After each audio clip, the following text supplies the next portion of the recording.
Calon Presiden Indonesia Sri Sultan Hamengkubuwono X melakukan kunjungan ke Sumatera Selatan. Di Sumatera Selatan, selain mengunjungi beberapa daerah, dia juga melakukan kunjungan ke kantor redaksi media massa harian Sriwijaya Post. Di harian ini, dia memaparkan semua konsep dirinya jika terpilih menjadi Presiden Indonesia periode 2009-2014. Selama aparat kita tidak bersih, sama sekarang yang diberi itu hanya urusan, terus urusannya diserahkan, kewenangannya enggak ada. Apa bedanya dengan sentralis itu? Pak administrasi tetap yang tadinya beban pusat pindah ke daerah, tapi begitu harus tanda tangani perizinan, harus ke Jakarta yang mestinya kewenangan itu kota Republik ini tubuhnya seperti rakyat kok juga masih banyak yang miskin itu gimana tapi lagi begitu. Kalau kita mau jujur, kalau kita manage betul isi laut sama tanah yang pada digali itu, nggak usah kita ngomong hutan yang ditebang lah, sudah mau habis ya. Jadi dua itu sebagai suatu fokus siapa yang akan bekerja di situ, ada pengusaha dan sebagainya. Rakyat itu tidak bisa sejahtera. Punya Norway dan sebagainya hanya punya laut terbatas saja bisa memakmurkan rakyat hanya karena di laut sama terbatas babat selatan ini jadi faktor dominan yang kita karena yang terjadi sekarang Pak Sultan, moralitas Pak Sultan harganya berapa, akhirnya kan itu yang terjadi. Bukan membangun peradaban, tapi ternyata materi yang menghancurkan peradaban itu sendiri. Lalu 2009 itu dipenuhi. Ya. Itu kan, bagi saya kan secara logika politik kan lucu. Itu sudah tercantum dalam Undang-Undang Dasar 20%, nyatanya pemerintah sudah nggak mau memenuhi. Begitu keputusan MK 20% lalu dipenuhi. Karena berarti apa? Pemerintah merasa tidak ada pilihan lain kecuali harus memenuhi. Berarti kan menganggap pendidikan itu belum prioritas. Iya Bapak? Ya.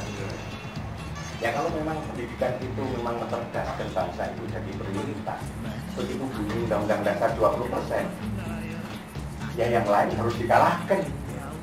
Ini harus memenuhi karena pertanyaan saya begini Bapak, 20% itu kita hanya bicara meningkatkan kualitas pendidikan, atau 20% itu di samping meningkatkan kualitas pendidikan plus overhead cost yang harus ditanggung untuk meningkatkan gaji guru. Nah kalau itu ya dari 20%, tapi nanti faktanya demi kesejahteraan guru bebannya sudah 60-70%. Berarti 30% itu hanya untuk meningkatkan kualitas pendidikan. Ya pasti. Berarti apa? Sebetulnya untuk meningkatkan kualitas pendidikan. Yang sisanya 30% nggak cukup. Nah, harus 20. Mungkin 30, mungkin 40 toh Bapak. Jadi mungkin 20% harus nanti ada keberanian bahwa 20 udah. Tapi bagi masyarakat menengah ke atas menyekolahkan justru keluar karena dengan pendidikan gratis. Kalau begitu pendidikan itu jadi standar mutu medium. Sedangkan saya merasa mampu, saya ingin cari sekolah yang paling baik karena saya mampu bayar. Akhirnya nggak mau sekolah di Jemberana gitu loh Pak. Kira-kira kalau saya nomor 2 itu kira-kira ada target ya kan? Hanya masalahnya ada yang minta saya tidak mau, ada yang saya menunda, kan hanya itu aja gitu loh. Tapi logika saya deklarasinya kan jadi capres. Karena logika saya, kalau saya punya konsepsi, ya kalau orang kedua bagaimana mungkin saya bisa merealisasikan konsepsi itu. Jadi negosiasinya kan harus orang nomor 1. Saya kan juga besok secara politik, kira-kira di Golkar peluangnya itu ada seberapa besar. Kalau saya sih Pak Yakin, kan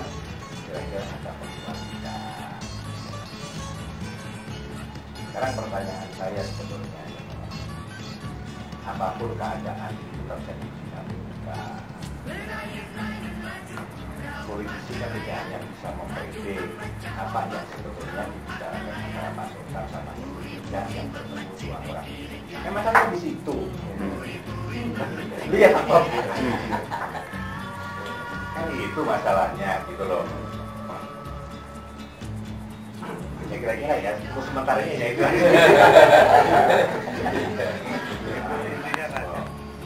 Dalam dalam yang saya dengar dari teman 10 orang nominasi akan Golkar pada calon pemimpin pada masyarakat dan juga pada kader Golkar, kira-kira dari 10 kami pilih 3 dan pilih kali. Tapi di luar itu Golkar juga akan mengeluarkan serta putih yang juga akan dihasilkan pada masyarakat. Tolong kamu tulis, kalau presiden di luar kader Golkar itu yang kamu berjanji siapa? Saya itu apa ya? Jadi nanti kan Golkar punya kata siapa bisa orang kader, siapa kata kalau punya jadi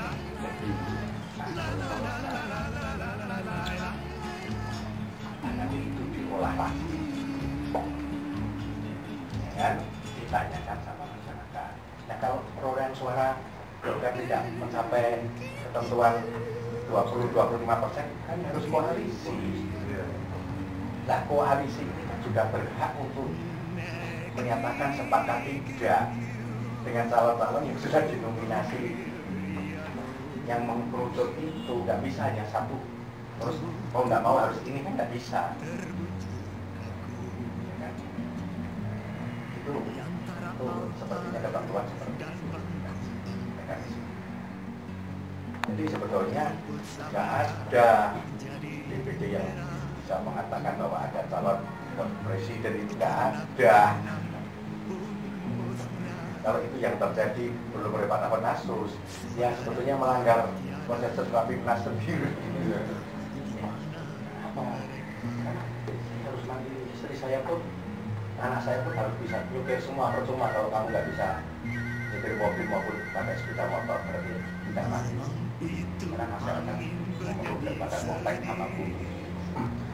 Sudah, jadi kondisi seperti itu yang jalani aja, ya kan? Nah, yang intinya saya dengan 28 Oktober itu yang menjadi presiden. Ya kalau nggak kan tidak mendeklarasikan toh, ya kan? Tapi bukan mimpi untuk jadi presiden itu di dalam konteks bicara kekuasaan, apalagi bicara menguasai rakyat. Nah itu namanya bukan kewajiban untuk mengabdi. Sehingga mimpi saya, kalau memang saya harus Allah menghendaki jadi presiden, bagaimana saya ini harus bisa mengendalikan Gerindra, tidak hanya yang bendera diri sendiri, tapi juga benderanya yang lain pun juga bisa ikut diingatkan bersama. Soalnya kalau misalnya yang ibaratkan bendera sendiri, ya nanti hanya ngomong aku kami bukan kita gitu loh. Taufik Wijaya melaporkan dari Palembang.